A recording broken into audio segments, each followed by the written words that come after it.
Hey, little Thursday Thunder. What have you done in the past that has worked? What have you done that was successful?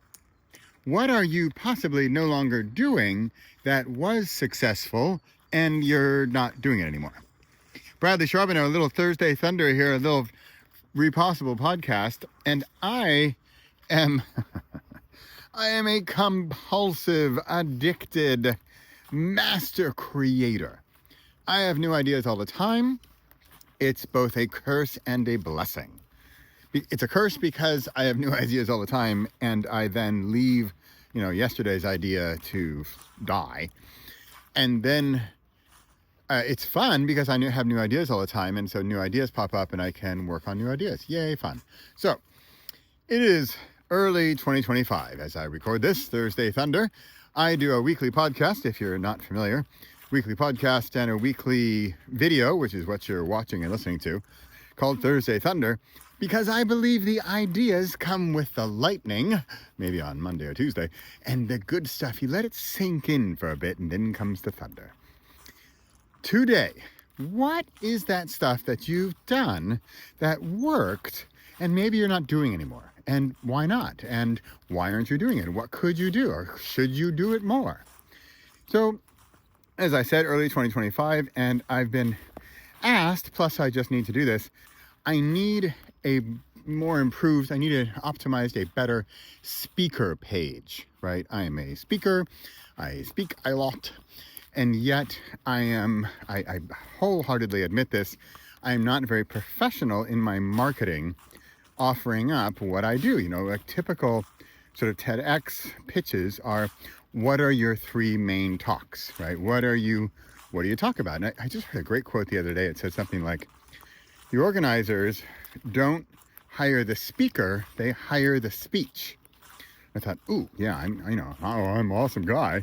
That's great, but what is my talk? So I can actually recommend this to everybody to, even if you're not speaking or writing or anything, although I feel that we all should be speaking and writing, even if not publicly or professionally. It's a bit of another topic. But what is that thing that you have done really well that succeeded that you're maybe not really doing? So the reason I bring this up is because I need this speaker page and I need to narrow down my 4 gazillion ideas to 3, ideally, right? And off the top of my head, it would be every single day, worst book ever, and now what? Kind of comes back to books I've written called the same titles. I don't have the Now What book done. That's the one I'm working on. But the one that is sort of closest to my heart, but also my gut, is Worst Book Ever. Worst Book Ever, if you're not familiar with it, I ran a program called Worst Book Ever. It's called How to Write Your Worst Book Ever and Why You Should. And I'm just going to pitch it to you here. I am at minute 3. I'm going to pitch it to you, and I'm going to shoot for like 2 minutes. And let me know what you think. Okay, if you're a conference organizer, or you host events, or you're looking for some, sort of in very general terms, motivational speaker, talk a lot about confidence, stuff like that. Here we go. Now, I haven't rehearsed this, with the exception of my audio to myself at 3:30 this morning. Now it is many hours later. So here we go. Ready? It is for a conference. I have a couple particular conferences I'm thinking about, although I think this could be a good TED Talk. And where's Peps? Where Pep? Pepper. Do professional speakers have to pause to wait for their dog before they start their talk? Come on, Pep. Hold on. One thing I don't want him to get into. Oh, if it's grass, that's okay. Okay, here we go. Sorry for that delay there. Okay, he's just eating grass. That's one thing he does well. Yeah, great. Nice little cough up the grass there, buddy. Okay, here we go. How to write your worst book ever and why you should. Now, I ran a program for a while called How to Write Your Best Book Ever, and what happened was that people were, first of all, hesitant to join because they were perfectionists and procrastinators, i.e. the planet. And what happened was that not that I wanted them to, but that most of them strove towards perfection, which meant that we, in a nutshell, never finished the project, or the book, or whatever. I then turned that around and I got into stuff like how to write your shortest book ever, how to write the easiest book ever, right? And in the end, what I really wanted to write was I wanted to get over yourselves. I wanted to be able to laugh at yourself, to laugh with yourself and at yourself by doing something kind of silly, kind of crazy, getting out of your own comfort zone. And this is going to sound like it's difficult, but being funny. Now, the reason I say it's difficult because a lot of people say, oh, I'm not funny. If you twist what you really want to do and sort of turn it around into what you really shouldn't do, it's probably kind of funny. So here's the program. The program also for the talk is I'm going to talk about the pros and cons, mostly the pros, about why you should write this worst book ever. So for number one, because it's the worst, it is the extreme, right? It is the ultimate. It's the worst thing you've ever done. So by definition, everything you do afterwards is going to be better. Also, it helps you get over your perfectionist self. It helps you get over your procrastinator self because we're going to do this fun thing, this silly thing that it's not serious. We're not going to publish it in the public. It's for you or it's for the group if we're doing this in a group setting. And the idea